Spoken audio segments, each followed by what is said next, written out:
I'll never forget the taste of copper in my mouth, or the way my own voice echoed back to me. Wrong. It wasn't TT just watching me. It was learning. Nightbound Bloodline presents 5 Scary Don't Feed the Skinwalkers Stories. The rules of the old world are written in warning. Don't whistle at night. Don't answer a voice that calls your name from the dark. And above all else, do not feed them. Not the Fae, not the spirits of the Hollow Hills, and most certainly not the things that were stolen skin. The accounts you are about to hear come from those who, knowingly or not, crossed that ancient line. Their stories were sent to us from the edges of the Navajo Nation and beyond, from places where the wind carries more than just dust. The details have been verified, the locations corroborated. Listen closely. The first story is titled, The Offering at Black Rock. My name is David. At least, that's the name I'll use. I've been a long-haul trucker for 18 years. I don't believe in ghost stories. My world is diesel, asphalt, and logbooks. You see enough empty highway at 3 a.m., you get used to the quiet. You stop jumping at shadows. At least I did. Until last fall. I was on a run from Flagstaff to Farmington. Took a state route to avoid way stations, the kind of road that's just a gray scar through the red rock and juniper. My rig was old, and about an hour after sundown, she overheated. Steam pouring from the hood. I pulled over near a place my map called Black Rock Wash. No cell service. Just the groaning engine and the immense, star-choked sky. The silence out there, it's not peaceful. It's a wait. I popped the hood, knowing I was stuck till morning. That's when I heard it. Not an animal sound. It was the whimper. A high, thin, human-sounding cry of pain, coming from behind a cluster of boulders off the shoulder. My first thought was another motorist, maybe hurt. I grabbed my heavy flashlight and a tire iron from the cab. Like I said, I'm not a fool. I called out, "Hello? You okay?" The whimpering stopped. Then it started again, closer now, from a gully to my left. It sounded like a child, a little girl, sobbing and saying, "It hurts, please." My blood went cold. But what kind of man hears that and does nothing? I followed the sound, my flashlight beam cutting a shaky path over the scrub. The smell hit me first. Not decay, but something sharp and wild, like wet dog and ozone after a lightning strike. I found her, or what I thought was her, curled at the base of the gully. A small figure in a tattered pale dress, face hidden by long black hair, shoulders shaking. "Hey," I said, my voice too loud in the silence. "I'm here. It's okay." I took a step closer. The sobbing hitched. And then she spoke, but the voice wasn't coming from her. It came from right behind my left ear, a dry, rasping gurgle. "You're kind." I spun, swinging the light. Nothing. I turned back to the girl. She was standing now, but she was all wrong. Her legs bent backward at the knee, like a goat's. Her head lolled on a neck that seemed too long. The sobbing sound was still coming from her, but her mouth wasn't moving. It was just a dark, smiling slit. I stumbled back, my heart a jackhammer against my ribs. It took a step forward, not with a child's stumble, but with a grotesque, stilted grace. The whimpering shifted, morphing into a perfect mimicry of my own voice, the one I'd used moments before. "Hey, I'm here, it's okay." It parroted back, but the tone was all mockery, all hunger. I ran. I didn't look back. I heard it behind me, not running, but loping, keeping pace just outside the beam of my light. I could hear its breath, that same wet, rasping sound.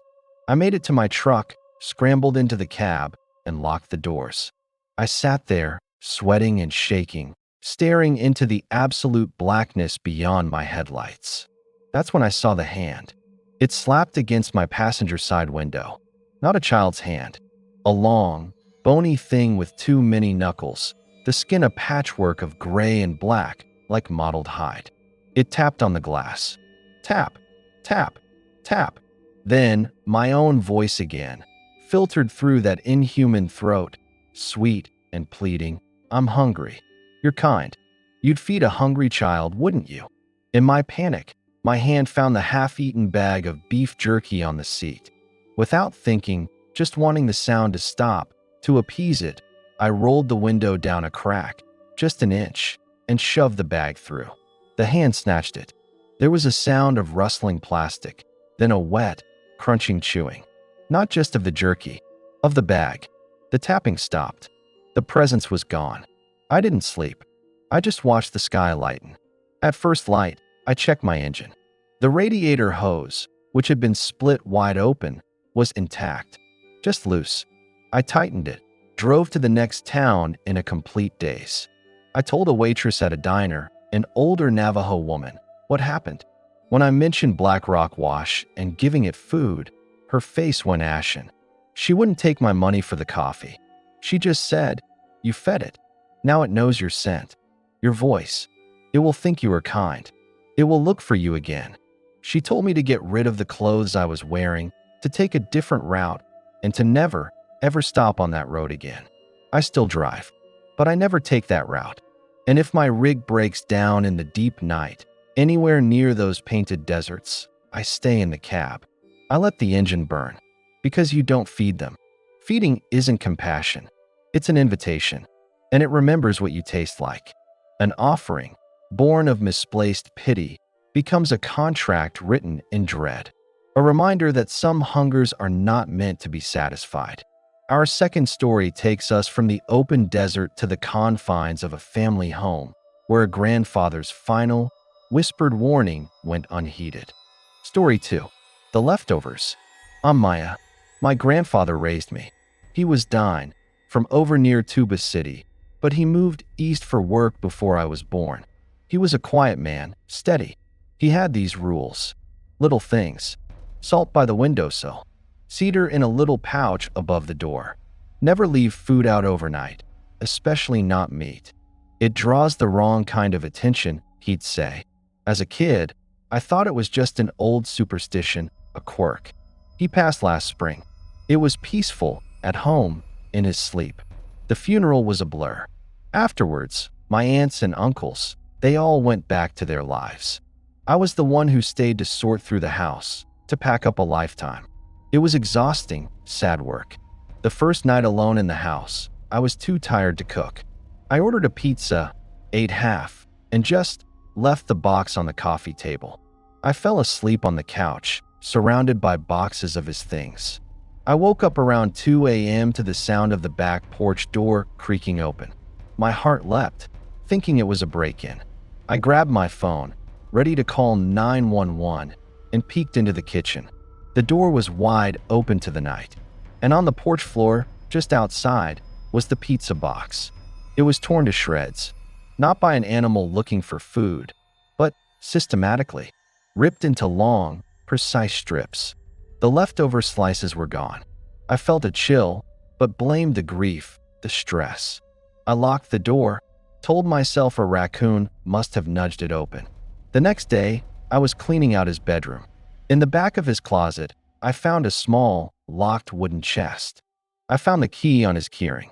Inside weren't jewels or money, but tools. A small, beautifully made bow of juniper wood, arrows with obsidian tips, and a notebook filled in his precise handwriting. It wasn't a diary. It was a ledger. Dates, locations near the old home place, and descriptions. Saw it by the North Ridge, walking like a man, but head was wrong. Heard my sister's voice calling from the arroyo. She's been dead 10 years. The last entry, dated a week before he died, simply read, "They know I'm old. They know I'm leaving. They're getting closer to the house. Remember the rules, Maya." My blood turned to ice water. It wasn't superstition.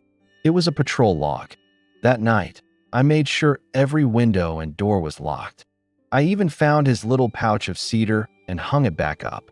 I went to bed in my old room, but sleep wouldn't come. Just after midnight, I heard it, a sound from the roof, not the pitter-patter of squirrels. This was a slow, heavy, deliberate scraping, like something was dragging itself across the shingles, taking its time. Scrape, drag, pause, scrape, drag. It stopped directly above my bedroom. Then came the sound of inhaling, a deep, snuffling sniff. right through the ceiling, as if it were trying to catch a scent. I lay frozen, my fist shoved in my mouth to keep from screaming. Then, a voice. It was my grandfather's voice, exactly as I remembered it from my childhood, warm and gentle. "Maya? Sweetheart, I'm home. I'm so hungry. Let me in." The part of me that was still a little girl, heartbroken and missing him, wanted to scream, "Grandpa," and run to the door. But the cold, rational fear held me down. The ledger, the rules. Never answer a voice that calls your name from the dark. The thing on the roof waited. When I didn't answer, the voice changed. The warmth evaporated, replaced by a peevish, scratching whine. The meat from the box. It was old. It was cold. "You have more. You're in my house. Feed me." It started to move again, from the roof to the side of the house. I heard the thin, brittle claws of a desert creature on the vinyl siding. Tick, tick, tick, tick, tick. It was at my window. I could see its shadow through the curtains, cast by the streetlight. It was tall, impossibly thin, with a head that was too narrow, and it had something on its head. Antlers, branches.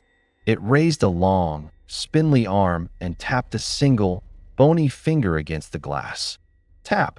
"Leftovers," it hissed, now in a voice that was neither animal nor man, but something that had learned to use a tongue. "You gave me leftovers. Now I want the fresh thing inside." I did the only thing I could think of. I reached for the little jar of salt on my nightstand, one of Grandpa's rules I'd kept out of habit, and I flung the entire contents at the window. There was a sound like hot grease hitting a skillet. A sharp, angry yelp, not of pain, but of outrage. The shadow recoiled. I heard a thud as it dropped to the ground, and then the sound of loping, uneven footsteps sprinting away into the night. I sold the house a month later for far less than it was worth. I took the chest, the ledger, the bow. I moved across the country. I never leave food out. Not a crumb. Because my grandfather wasn't protecting the house from thieves. He was protecting it from petitioners. And when he left, they came to collect what they thought was owed. I didn't just feed it leftovers. I showed it where the kitchen was. An inheritance of terror. A legacy not of property, but of protection. The rules are the only wall between a family home and the hungry dark. Our third story warns that sometimes the offering isn't food, but something far more personal. This account comes from a hiker who learned that charity, in the wrong place, has a dreadful price. Story 3. The Water Bearer. I'm Leo. I'm an experienced backpacker, a geologist. My world is rock, sediment, time. I trust what I can measure. 2 summers ago, I was on a solo 10-day trek through a remote stretch of canyon country, mapping erosion patterns. It was day 7, the hottest one yet. The air shimmered over the sandstone, and the silence was so complete it felt like pressure on my eardrums. I was following a dry wash, looking for a specific rock layer, when I saw him. An old man, sitting in the thin strip of shade under a sandstone overhang. He looked parched. His skin was like worn leather, his lips cracked. He wore faded, traditional clothing, but it was dusty, threadbare. An empty, ancient-looking canteen made of gourd lay beside him. He didn't look at me as I approached, just stared out at the heat-blasted wash. "Water," he croaked, his voice the sound of 2 stones grinding together. "You have water." Now, any hiker knows the rule in the desert. Your water is your life. You don't give it away. But I had a filtration system. I was near a seasonal seep I'd marked on my map, and the sheer human misery in front of me overrode the rule. He looked like he'd been out here for days. "Dying." "Yeah," I said, slipping off my pack. "I've got some." I pulled out my big Naaldlooshii, almost full. I held it out to him. He moved then. Fast. Not with an old man's creak, but with a viper's strike. His hand clamped around my wrist. His grip was iron cold, despite the 110-degree heat. His eyes, when they finally met mine, were a flat, dusty yellow like old sap. No pupil, just that awful, thirsty amber. "Kind," he rasped, and the word felt like sand scouring my skin. He took the bottle, unscrewed the top, and didn't drink. He poured it out, every last drop. He let the water splash into the red dust at his feet, where it vanished instantly, leaving only dark, star-shaped stains. He wasn't thirsty for water. He was thirsty for the act, for the offering. I jerked my arm back, stumbling away. What the hell? My voice echoed in the canyon, coming back to me hollow and thin. The old man was changing. He wasn't filling out with the water. He was becoming more real. The dust on his clothes seemed to settle into the weave, becoming pattern. The leathery skin gained a vile, oily sheen. He smiled, and his teeth were too many, and the color of stained bone. "You are far from your path," he said, his voice now smoother, but still wrong. It had a buzzing quality, like flies over carrion. "This is my place. You gave me a drink from your journey. Now I must follow the source. I must taste the well." He stood up. His joints didn't pop or creak. They unfolded with a series of soft, wet clicks. He wasn't taller, but he seemed to occupy more space, blotting out the shade. I ran, not with a hiker's measured pace, but with pure, primal terror. I crashed through the brush, my pack hammering against my back. I could hear him behind me, not running, walking, a steady, unhurried, crunching gait on the gravel. No matter how fast I pushed, the sound never faded, never got closer. It was just there, a perpetual marker 50 yards back. I ran for what felt like hours, until my lungs burned and my vision spotted. I found the seep, a muddy, algae-choked trickle in a crack in the rock. I didn't care. I filled my bottle with the foul water, hands shaking so badly I spilled more than I collected. I drank greedily, the silt grinding between my teeth. From the rim of the small canyon above me, I heard his voice. It wasn't a shout. It was a conversational tone that cut through the desert silence as if he were right next to me. "Good water," he said. "Life water. You carry life. I will follow the life." I looked up. He was standing on the edge, silhouetted against the cruel sun.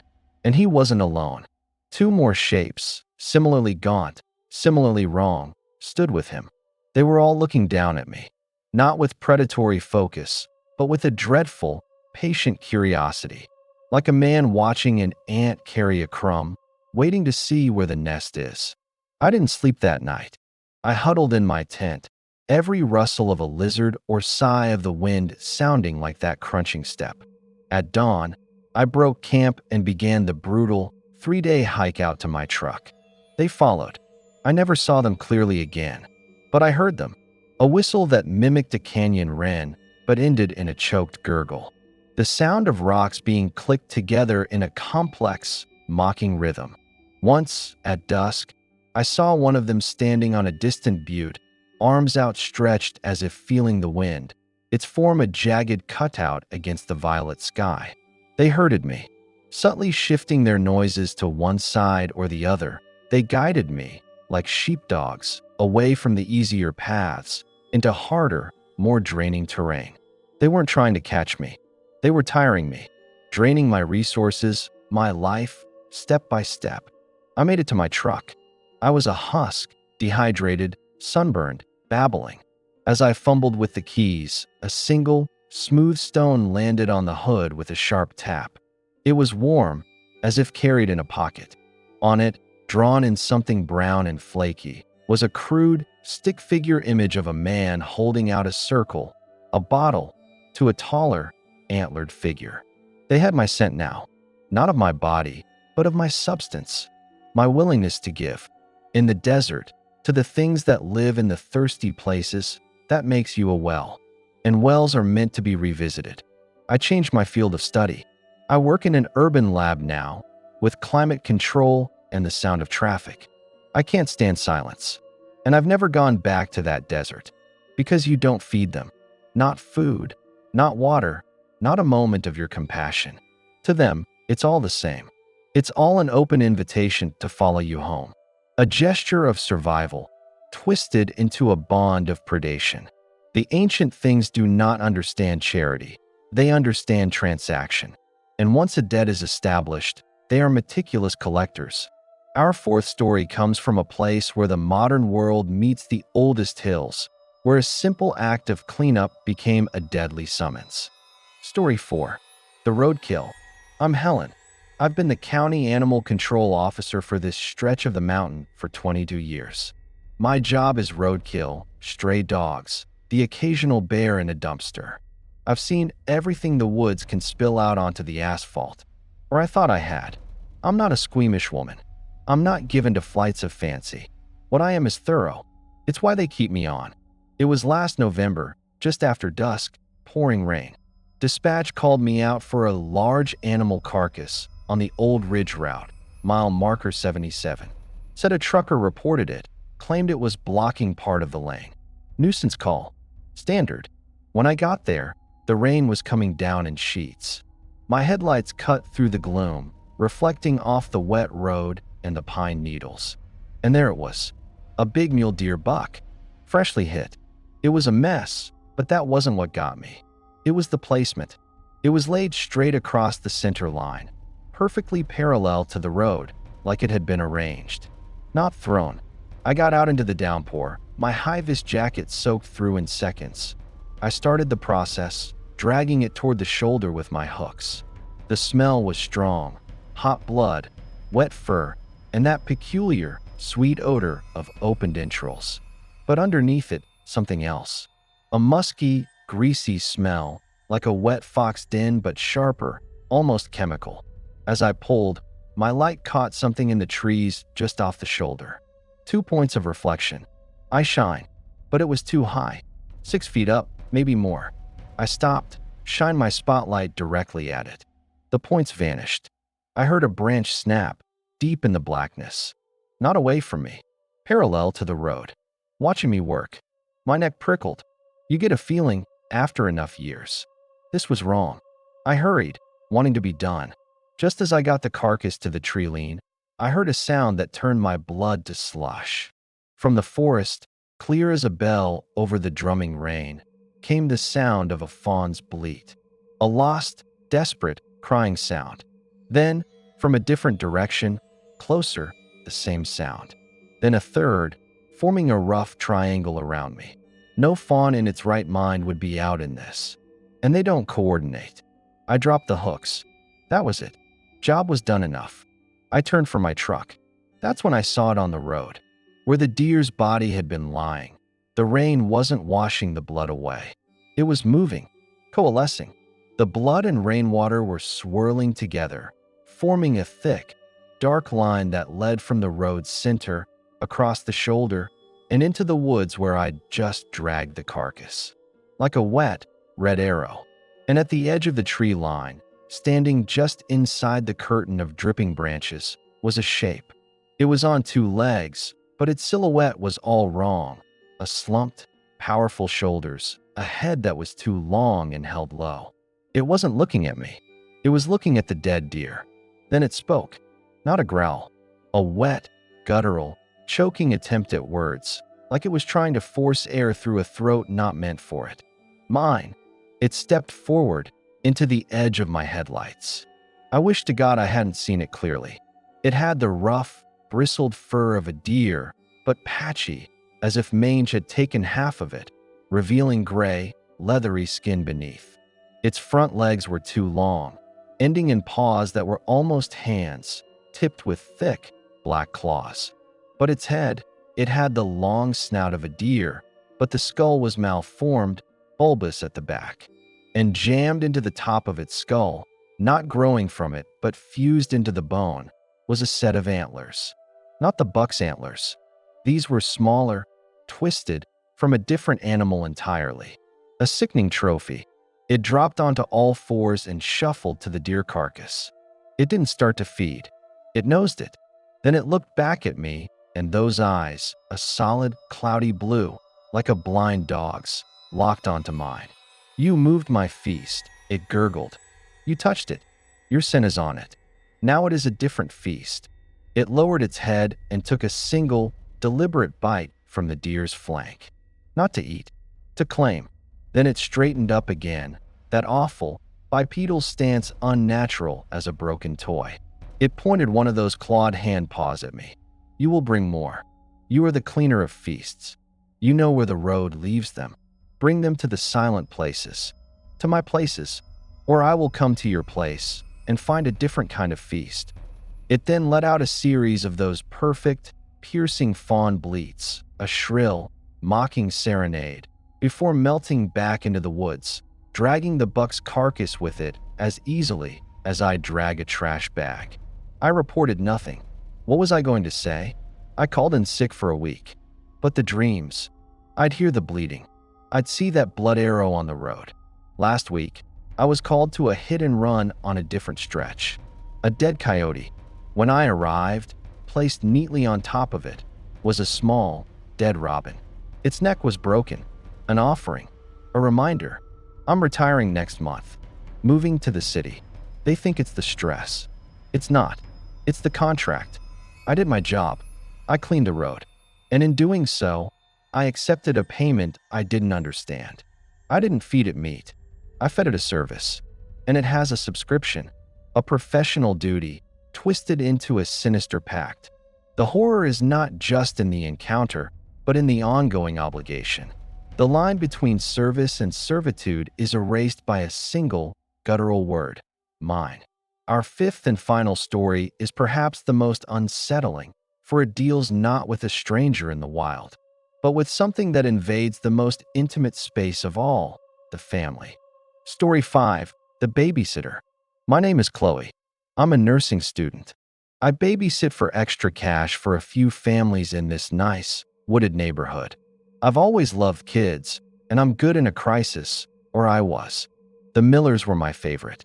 Their son, Eli, was 2, a sweet little boy with a laugh that could light up a room. They had a beautiful house backing onto a community forest preserve. It was a Friday night in October. The Millers were at an anniversary dinner. Eli was asleep by 7. I was on the couch, studying, the baby monitor on the coffee table beside me. The house was quiet, just the hum of the fridge and the tick of a clock. The first thing I heard was on the monitor, not from Eli's room. It was white noise, the sound of the unit transmitting silence. But then, a whisper. It was too distorted to make out, but it had a cadence, like someone softly chanting just a few inches from the microphone in his room. My blood went cold. I muted my TV and listened. Nothing. I told myself it was interference, a radio signal, anything. 10 minutes later, it came again. Clearer this time. A voice, but thin and raspy, like static given shape, whispering a sing-song rhyme. Hush, little baby, don't you cry. I'm going to sing you a lullaby. It was coming from the monitor. From his room. I flew up the stairs, my heart in my throat. I burst into Eli's room. He was fast asleep, peaceful, his chest rising and falling evenly. The room was empty. The window was locked. I checked the closet under the crib. Nothing. I picked up the monitor receiver from his dresser. It was warm, almost hot to the touch. I took the monitor back downstairs, my hands shaking. I called Mrs. Miller, trying to sound casual. Hey, just checking. Is the baby monitor new? I'm getting some weird interference. She sounded confused. No, it's the same one. Maybe try changing the channel. I did. The static lessened, but the feeling of being listened to, it intensified. I went to the kitchen for some water. The back of the house is all glass, looking out into the blackness of the preserve. As I stood at the sink, I saw a flicker of movement in the reflection of the window. Behind me, in the dark living room, a tall, stooped shadow by the archway, gone when I spun around. That's when the smell hit me. Not the musky animal smell from the stories. This was sweet, cloying, like rotting flowers and powdered baby formula. It made my stomach turn. I decided to bring Eli downstairs, to sleep in a portable crib in the living room with me. I couldn't shake the feeling that something was in that upstairs hallway, just out of sight. As I carried his sleepy, warm little body down, the baby monitor in my other hand crackled to life. That voice again, but different now. It was trying to mimic my voice, my tone when I'd soothed him earlier. It's okay, Eli. Chloe's here. Come back upstairs. I have a bottle for you. It was a perfect mimicry, but it was wrong. It was too hungry. I unplugged the monitor. I locked every door, checked every window. I sat on the floor next to Eli's portable crib, my back against the couch, a kitchen knife in my lap. I was a statue of fear. Then, from the back deck, came a sound. A soft, rhythmic thump, thump, thump, like someone gently bouncing a ball. I crept to the sliding glass door, peering through the blinds. On the deck, in the pool of light from the exterior lamp, was Eli's favorite toy, a bright red rubber ball. It was bouncing slowly on its own, as if an invisible hand was tossing it down. Thump, thump, thump, and then a shape peeled itself away from the darkness beyond the deck. It moved on all fours, but its limbs were long and jointed wrong, like a marionette made of sticks and dried leather. It was hairless. Its skin was a pale, sickly gray in the light, stretched tight over a skeletal frame. And its face, it had no real features, just the vague indentations of where they should be and a wide, lipless slit of a mouth. It scuttled to the glass door. It didn't try to open it. It pressed its face against the pane. That lipless mouth stretched into a horrible, gaping smile. And it spoke, not through a monitor. Its voice was inside my head, a dry, rustling intrusion, like beetles scuttling over paper. You feed him, it thought at me. You give him the warm milk, the sweet cereal. You nourish him. I am so hungry. You are a feeder. Feed me. It wasn't asking for food from the fridge. It was asking for the act of care, the nurturing itself. It was a vampire, not for blood, but for the love poured into a child. Let me in, the rustling voice insisted. I will be quiet. I will be good. I just want to be fed. I did the only thing I could think of. I ran to the kitchen, grabbed the biggest container of salt from the cupboard, and poured a thick, unbroken line across the threshold of the sliding door and across every interior doorway that led to Eli. The thing on the deck recoiled as if struck by an electric fence. It let out a silent scream I felt in my teeth, a vibration of pure frustration. It scrambled back into the shadows, taking the bouncing red ball with it, the thump, thump, thump sound fading into the trees. The Millers came home to a hysterical babysitter and a house reeking of salt and that awful sweetness. I told them everything. They didn't believe me. Not until the police found Eli's red ball the next morning, placed neatly in the center of their bed, while they were all asleep upstairs. It was wet and covered in a sticky, sweet-smelling residue. I don't babysit anymore. I can't, because I learned that there are things that don't want your food, or your water, or your service. They want your role. They want to be the ones you care for. And they will watch. And they will learn your voice. And they will wait, with infinite patience, for you to let down your guard and invite them in for a feeding. The ultimate violation, not of the body, but of the sacred contract of care. From the open desert to the child's nursery, the principle remains, etched in dread. You do not feed them. Not a scrap, not a drop, not a moment of pity. To feed them is to acknowledge a connection, and some connections can never be severed. They can only be managed. With salt, with silence, and with a vigilance that must never, ever sleep. 5 accounts. 5 individuals who, through accident, duty, or compassion, crossed a line written in warnings older than our towns. The Skinwalker, the Naaldlooshii, the name means by means of it. It goes on all fours. It is a perversion of nature, a witch who has sacrificed its humanity to wear the skin of beast and man. But these stories suggest something more, and perhaps more terrifying, that the act of feeding, of giving sustenance, is a ritual in itself. It is an acknowledgement, an opening of a door. We leave you with this final thought. The night is vast, and it watches back. Be careful what you offer it. This has been Nightbound Bloodline. Thank you for listening. Until next time, sleep with one eye open.